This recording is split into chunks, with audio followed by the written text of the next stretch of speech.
Hey everyone, this is Mike, and today I'm going to be kicking off a little short series where we're going to be trying to find out which job in Final Fantasy XIV best fits you. There are so many different jobs and roles in Final Fantasy that it can be kind of hectic, especially for newer players, to kind of try to figure out which job is best for them. And even if you, for example, take a job all the way to endgame max level and you're not quite sure if it is the job for you, then leveling an alt in this game is also pretty easy. So in today's video, it's mainly going to serve as an introduction as well as a introduction to the different roles that are available in Final Fantasy XIV. And then in the next 5 videos, we're going to be talking about each specific role and all of the jobs that are inside of that role, talking about playstyles, slightly about the rotation as well, and maybe in what kind of a team composition it might fit. Because as it stands right now in Final Fantasy, the balance is really good. Pretty much every job, well, technically every job has a place in a certain team, but of course certain team compositions will favor different jobs. For example, if you play a dancer is a job that really wants to focus on buffing one person in specific. So if you have something that is a very selfish DPS, like a samurai, a black mage in the party, who do not give anything to the party, but they just basically give the raid contribution through just doing a lot of personal DPS, then having a dancer in your team to even make that personal DPS even higher for that samurai or that black mage is going to be even more beneficial than if, for example, you don't have that selfish DPS in your comp. So basically, anything is viable. Yes, certain compositions will favor certain different jobs, but when it comes down to, let's say, 95% of the player base at least, team composition makes no difference. And when it comes down to the 99%, or like the 1%, I guess you could say, that's where team composition is a little bit more important if you want to go for, like, say, week 1 Savage clears or Ultimate and that kind of stuff. But even then, there is already a lot of variance that can happen in your team composition because pretty much everything just works right now, which is the beauty about this game. So, with that kind of out of the way, the little introduction out of the way, let's go into the 5 different roles that there are in Final Fantasy XIV. Now, you might be kind of wondering, well, isn't there only 3 roles, tank, healer, and DPS? And yes, that's true, but the DPS role can be subdivided in 3 different subcategories, which is going to be melee DPS, ranged physical DPS, and ranged magical DPS. But we'll first start off at the beginning, which is with tanking. Tanking are kind of the leaders of the party. They go in headfirst into battle, make sure that all of the enemies are aggroed to them so that they are the ones taking the damage, since tanks take less damage from enemies. And they also have a lot of defensive tools to make sure that they take even less damage. So when it comes down to doing dungeons, the tank will run in first, grab aggro of all the mobs, make sure everything is nice packed together so that the rest of your team can AoE down the enemies a lot easier. And during this time you also want to use your defensive cooldowns like your Rampart, Nebulite, that kind of stuff that reduces the damage that you take to make the healer's life a lot easier to keep you alive. Because if you're not going to be using your defensive toolkit, even though you're taking less damage than the rest of your team because of your gear, and because of your defensive stats, you're still going to be taking quite a lot of damage. So using your defensive cooldowns during trash packs in dungeons is also very important. Now when it comes to doing bosses, when it comes down to mini bosses in dungeons, or when it comes down to raid bosses during Savage Rage or Extreme Primals, that's where your role is slightly going to shift. So you don't really have those trash packs anymore that you encounter like in dungeons. But now you're going to be focusing on this one big boss that you want to do a few different things with. So first of all, make sure you are the one having aggro, or if it's in a raid scenario where you're playing with a co-tank, that either you or your co-tank are the first in aggro to make sure that the boss's auto attacks are going on either you or your co-tank. Now the boss has a few different things that you need to pay attention to. First of all, tank busters. These are very powerful and strong attacks that literally will bust your tank, so to speak. So that's where you want to start using those defensive cooldowns that I talked about before. So when it comes down to dungeons, you want to use them mainly on those trash packs to limit the auto attack damage that you take from all of those different mobs that are aggro to you. When it comes down to boss fights, you mainly want to be using those defensive cooldowns to mitigate through tank busters. To identify them is usually pretty easy. If you're not quite sure which one it is, of course you can just like roll a cooldown and see what happens, but once you learn the names of all of the tank busters or the animations and that kind of stuff, you can get kind of used to knowing where you want to use those cooldowns. Other than that, there's two other important things. First of all, the way that you're moving the boss. Moving the boss around for certain mechanics can be very important because, for example, you don't necessarily always want to have the boss facing against the wall or something like that, because that way it's going to be far away from your party. Say you have a black mage that is sitting all the way in the back, might make it difficult for your healers to heal both you and the people that are in the back and that kind of stuff. So making sure that the boss is positioned correctly around the map is very important when it comes down to your melee DPS, keeping uptime on the boss and being able to do their damage. Depending on certain mechanics, you might want to pull the boss in a certain way or a certain direction so that when he jumps away for a certain mechanic, you are already kind of pre-positioned and you don't lose too much damage from doing so. Of course, these things are a little bit more of a higher level, so you don't necessarily see everybody do them, but of course, these small things will all have help for your party to do more damage and to have a better feeling about you as a tank as well.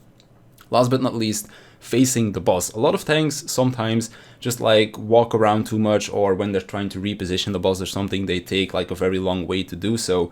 And your DPS have a special mechanic, or your melee DPS at least, have a special mechanic called positionals. And if the boss is spinning around or facing in a direction, like for example, say the back of the boss is facing towards the wall so they can't reach the back, that means that your melee DPS will be dealing a lot less damage. So when it comes down to facing the boss, make sure that the back and the flank is always available to your melee DPS so that they can hit their positional. So as a quick recap, as a tank, you are going to be the first into battle. You're going to be taking the aggro of all of the enemies or from the boss.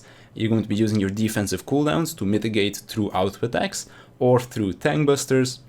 Going to be positioning the boss so that the back and the flank is available for your melee DPS, and then depending on if there are special mechanics going on as well, you might want to position the boss in a specific position on the map to make dodging those mechanics easier, or to bait the boss into a specific position. For example, on E1 Savage from last raid tier, you could position the boss in a specific way to make sure he would jump to a specific corner so that your party can kind of prepare for it and that you can create some kind of consistency right there. Moving on to the healers. These are more of the backbone of the party because they make sure that the party stays alive. When it comes down to healing in this game, a lot of people find that you don't need to do damage as a healer because your job is a healer, but in this game the damage that goes out to your party is actually not that amazing. So that makes it so that healers have a lot of time to also put in the damage. Now you might be like, well, is the damage really worth it, risking my party dying? And well, yes it is, in my opinion at least, because in most people's opinion, because a healer's DPS is almost on par of that of a tank, and when it comes to a tank doing damage, it's basically part of their rotation to deal damage anyways, because all of their defensive stuff are off global cooldowns. Now when it comes down to healing, they usually have to make a choice. Do I want to use a heal with my GCD, or do I want to use a damage action with my GCD? So it kind of becomes a optimization right there, and as you get better as a healer, you will find more and more opportunities to deal damage as well. But this is something I'll more talk about when we talk about the healer role in specific as well. But basically, if you're wondering whether or not healing is something that can do a lot of damage as well, then the answer is yes. Healer damage is really high in this game, so being able to optimize the amount of healing that you do together with your healing partner, if you're doing something like a trial or a raid, then you're going to be able to do more damage, and that is going to help your party out quite a bit as well if you are fighting, for example, in a raid against an end rage of a boss or something like that, because healer DPS will be pretty important in order to help beat that end rage.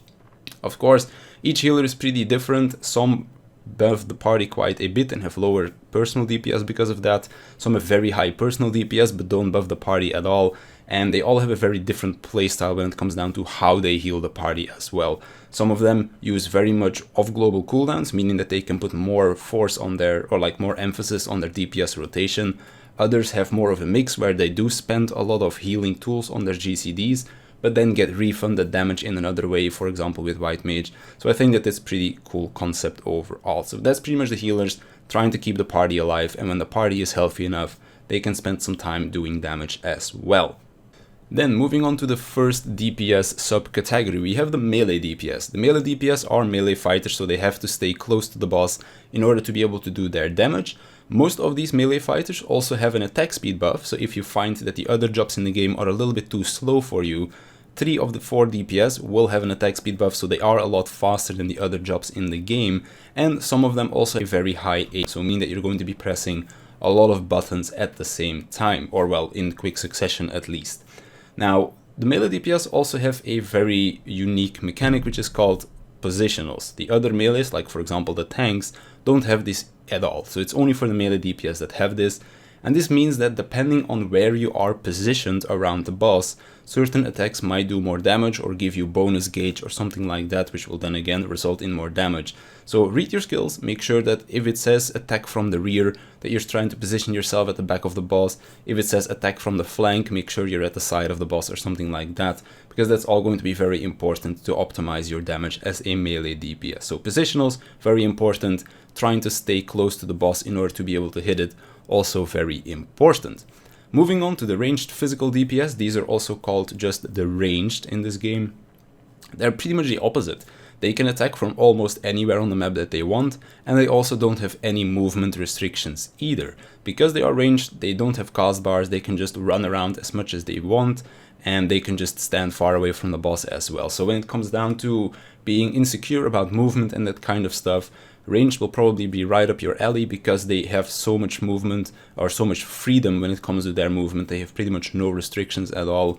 Dancer is one of the few, like only certain of their actions need to be used in melee range, for example, so they have a little bit more of a restriction there. But when it comes down to the other two, there's really no reason for you to stay close to the boss other than to receive healing from your healer or to get certain buffs from your teammates or something like that. Outside of those things, you have freedom of movement, you can be wherever you want, making it so that if you're getting used to a fight or getting used to dodging mechanics, you pretty much are going to be losing 0 damage from having to disengage from the boss, like for example a melee DPS would, and it's a lot easier to move around the map as well for certain other stuff. So ranged DPS, really free when it comes down to their movement. Of course they do take a hit when it comes to their personal DPS because of that, but still they are very viable when it comes down to using one in a party, of course, because in the standard composition you will always have one ranged DPS. There's also a couple of different things that you can see in the ranged role. For example, Dancer is very much so about buffing other people. Bard is kind of in the middle, and the Machinist is its like own selfish DPS. So there is a big variance of how you want to go about buffing your party and that kind of stuff, depending on which job you might want to play. And then last but not least, we have the ranged magical DPS, also referred to as casters. These are basically ranged DPS players, but with cast bars. Depending on which one you play, you might have a lot of movement, like for example a red mage can move every other GCD. For example, a summoner also has a lot of movement built into its kit, but they need to kind of plan their movement a lot more. And then when it comes down to black mage, they're kind of like the turret class that needs to just stand there and cast. But again, they also have a lot of movement on demand when they really do need it. So when it comes down to maneuverability on casters, every caster has their own way to deal with mechanics that require you to move a lot. So yes, you don't really have to be all that afraid that you might not have enough movement or something like that. So every job in the caster role still has enough maneuverability in order to work around all of the mechanics in the game. So you don't really need to watch that. You basically just want to take whichever caster feels the best for you. In general, you're going to be standing a lot more still on these casters because you do have those cast times, so you can't always move whenever you want. But that's where basically optimizing all of the movement and the instant casts that you have available to you becomes very important. So that's kind of like a quick rundown of all of the different roles in the game. Tanks want to be tanking the boss, positioning it correctly, using defensive stuff to mitigate the damage that they are taking. Healers want to keep the party alive, and when the party is healthy enough, they can start doing some damage as well. Melee DPS need to stay close to the boss, make sure that they do their positionals correctly to do the optimum damage.